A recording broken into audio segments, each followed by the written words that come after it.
নমস্কার, আপকামিং বাংলা চ্যানেলে আপনাদের সকলকে স্বাগত জানাই। নিষ্ঠা নিয়ে নতুন আপডেট আসার পর অনেক শিক্ষকই জানতে চাইছেন, আগে করা কোর্স কি এখনও গণ্য হবে? এখন কি 50 ঘন্টার সিপিডি কোর্স বাধ্যতামূলক? যদি হয় তাহলে কোন সিপিডি কোর্সটি করতে হবে? আজকের ভিডিওতে অফিসিয়াল নির্দেশের ভিত্তিতে এই সমস্ত প্রশ্নের উত্তর পরিষ্কারভাবে জানাবো, তাই ভিডিওটি শেষ পর্যন্ত দেখতে থাকুন। দেখুন, সবার প্রথমেই আমি আগে আপনাদের নতুন নির্দেশিকাটা দেখিয়ে দিই। এটা দেখতেই পাচ্ছেন, পশ্চিমবঙ্গ সমগ্র শিক্ষা মিশন হাওড়া থেকে প্রকাশিত হয়েছে। ডেট দেখতেই পাচ্ছেন 27/7/2026। এটা দেখুন, টু দ্য সার্কেল প্রজেক্ট কোঅর্ডিনেটরদের দেওয়া হয়েছে।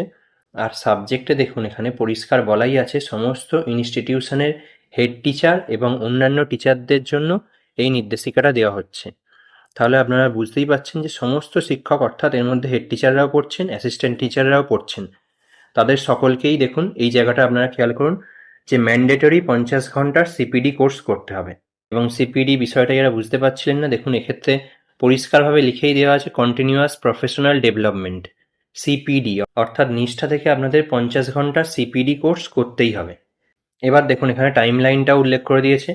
এর জন্য আপনার এনরোলমেন্টের লাস্ট ডেট হচ্ছে 31শে আগস্ট 2026, এবং এবছরের জন্য আপনাকে কোর্সটা কমপ্লিট করতে হবে সেপ্টেম্বর 15, 2026, অর্থাৎ 15ই সেপ্টেম্বর 2026-এর মধ্যে আপনাকে এই বছরের কোর্স সেশনটা কমপ্লিট করতে হবে। এবং মনিটরিং অ্যান্ড সাপোর্টের জন্য আপনার যে রেসপেক্টিভ এসআই তিনি থাকবেন। এবার এক্ষেত্রে অনেকেই প্রশ্ন করছেন যে তারা আগে যে কোর্সগুলো করেছেন সেগুলো কি তাহলে আর গণ্য হবে না? এক্ষেত্রে আমি আপনাদের খুবই ক্লিয়ারভাবে বলে দিই যে এটা সিপিডি কোর্স, অর্থাৎ কন্টিনিউয়াস প্রফেশনাল ডেভেলপমেন্ট। এটা একটা কন্টিনিউয়াস প্রসেস, তাই আপনি আগে যে কোর্সগুলো করেছেন সেগুলো অবশ্যই গণ্য হবে, কিন্তু সেগুলোর মধ্যে সিপিডি কোর্স থাকতে হবে, এফএলএন কোর্স থাকলে হবে না। যে কোর্সগুলো করেছেন সেই কোর্সের নিচে যদি সিপিডি লেখা থাকে, দেখুন আমি আপনাদের স্ক্রিনের উপরে দেখিয়ে দিচ্ছি। যেমন অ্যাকশন রিসার্চ কোর্সের ক্ষেত্রে দেখুন নিচে সিপিডি উল্লেখ করা আছে, অর্থাৎ এটা আপনার সিপিডি কোর্সের মধ্যে গণ্য হবে। এছাড়া দেখুন আপনি ইসিসি ইংলিশ, এটার নিচে দেখুন কিন্তু ইসিসি বলে উল্লেখ করা আছে, তাহলে এটা আপনার সিপিডি কোর্সের মধ্যে গণ্য হবে না। সিমিলারলি নিষ্ঠা এফএলএন ইংলিশ, যেটা ওটা এফএলএন কোর্স, ওটাও আপনার সিপিডি কোর্সের মধ্যে গণ্য হবে না।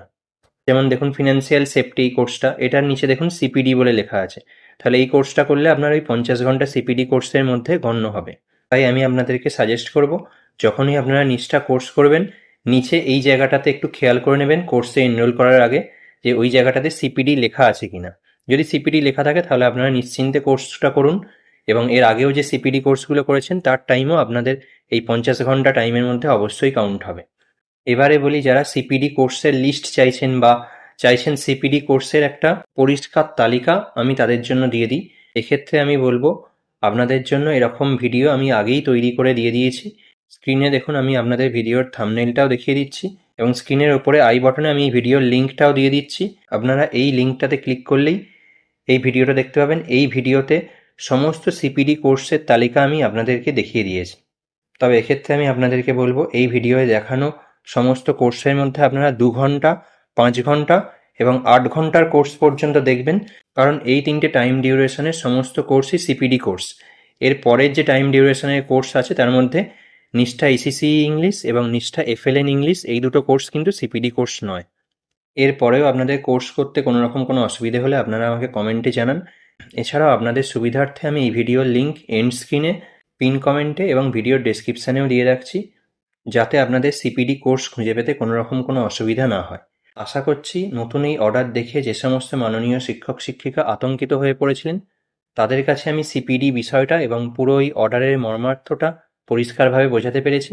তাই আপনাদেরকে রিকোয়েস্ট করব, অযথা বিভ্রান্তি দূর করতে ভিডিওটা আপনাদের সহকর্মীদের সাথে যতটা বেশি সম্ভব পারেন শেয়ার করুন, এবং অযথা আতঙ্কিত না হয়ে কোর্সগুলি যত দ্রুত সম্ভব সম্পন্ন করুন।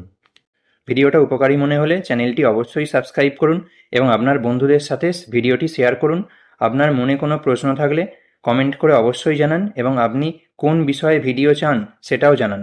ধন্যবাদ, দেখা হচ্ছে পরের ভিডিওতে। ভালো থাকবেন।